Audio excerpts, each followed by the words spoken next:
একটা সময়ে কর্মীদের সঙ্গে জনসংযোগ বাড়াতে কৌটো নাচিয়ে পয়সা তুলতে দেখা গিয়েছিল বাম কর্মীদের। ছিল কুপন সিস্টেমের প্রচলনও। যুগ পাল্টেছে, এসেছে পরিবর্তন, কিন্তু এখন পর্যন্ত জনসংযোগ হিসেবে অনুষ্ঠান বাড়ির বাসনকেই ব্যবহার করছে বিভিন্ন রাজনৈতিক দল।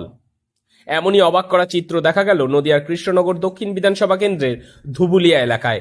কর্মী কাদের তা বোঝার জন্য অনুষ্ঠান বাড়ির বাসনকে যেন হাতিয়ার করছে বিভিন্ন রাজনৈতিক দল। রাখার কারণ হচ্ছে আমাদের গ্রামে একটা সমাজ বলে আছে, সমাজবিদে বাস করা হয়। তো তা আমাদের যে আরএসপির যে বাসন কুসন আছে, যে আমাদের যেখান থেকে আমাদের যারা বাসন কুসন নেয় তারা কিন্তু তারা আরএসপি করে। এবং এখন বর্তমানে যে আমাদের সিপিএম দল আছে, আরএসপি আর সিপিএম দল বামফ্রন্ট শরিক দল, যদি আমাদের দলে যদি আরও বেশি প্রয়োজন হয় ওদের থেকে আনা হয়, ওদের প্রয়োজন হলে আমাদের ওখান থেকে ওরা নেওয়া হয়। কিন্তু অ্যাকচুয়ালি আমরা যেটা চিহ্নিত যে আমাদের দলের যারা বাসন কুসন নেয় তারা কিন্তু আরএসপি দলই করে, এবং সিপিএমের যারা নেয় তারা কিন্তু অ্যাকচুয়ালি সিপিএমই করে।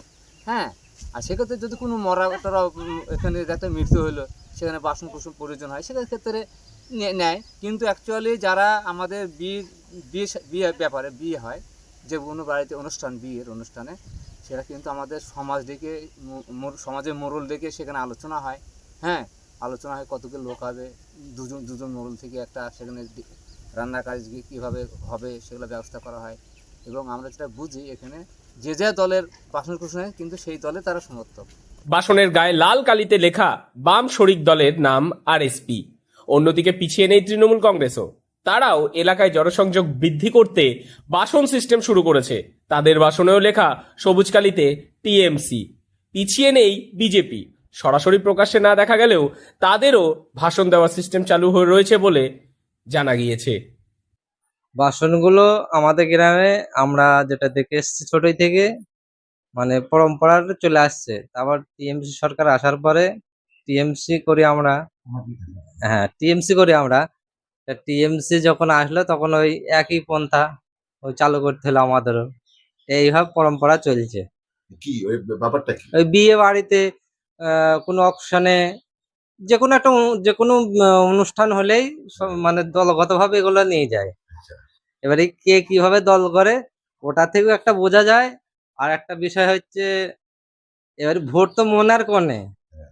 এবারে এটা নিয়ে গেলে একটু অনুমান করা যায় যিনি আমাদের দলে আমাদের সঙ্গে গুপ্তভাবে আছে। আচ্ছা। আর এই সিস্টেম প্রথম চালু করেছিল বাম শরিক দল আরএসপি। বাড়িতে যে কোনো উৎসব অনুষ্ঠানে দলের কাছে বাসন নিলেই বোঝা যেত তারা কোন দলের সমর্থক। নদিয়ার কৃষ্ণনগর দক্ষিণ বিধানসভা কেন্দ্রের ধুবুলিয়া চুপিপোতা গ্রামে এখনো পর্যন্ত এই বাসন সিস্টেম চালু রয়েছে, তা শুধুমাত্র কর্মী সমর্থকদের চেনার জন্য। এতে নাকি বুথওয়ারি গণনা বা স্ক্রুটিনিতেও সুবিধে হয় কোন দলের কত সমর্থক রয়েছে। দরজায় কড়া নাড়ছে বিধানসভা নির্বাচন, তার আগে এই বাসন কেন্দ্র করেই বিভিন্ন রাজনৈতিক দলের জনসংযোগ লক্ষ্য করা যায়, আর তাতেই বোঝা যায় কে কোন দলের সমর্থক। আরএসপির কাছ থেকে অনুষ্ঠান বাড়ির রান্না নিলে তারা বুঝতে পারে ওই পরিবার তাদের সমর্থক, এবং তৃণমূলের কাছ থেকে যারা বাসন নেয় তাদেরও বুঝতে অসুবিধা হয় না সে তৃণমূল পরিবারের কংগ্রেসের সমর্থক। তো এইভাবেই এলাকায় সমর্থক চেনার উপায় এই বাসন দেওয়াকে কেন্দ্র করে। এই প্রথা চালু করেছিল প্রথম বাম শরিক দল আরএসপি। পরবর্তী সময় 2011-তে তৃণমূল ক্ষমতায় আসার পর তারাও বামেদের পথে হাঁটতে শুরু করেছে। তাই গামলা, পিতলের কড়াই থেকে শুরু করে বালতি সবকিছুতেই লেখা থাকে দলের নাম। কোথাও আরএসপি, কোথাও তৃণমূল, কোথাও আবার বিজেপি। নদিয়ার কৃষ্ণনগর থেকে মৈনাক দেবনাথের রিপোর্ট, লোকাল 18 বাংলা।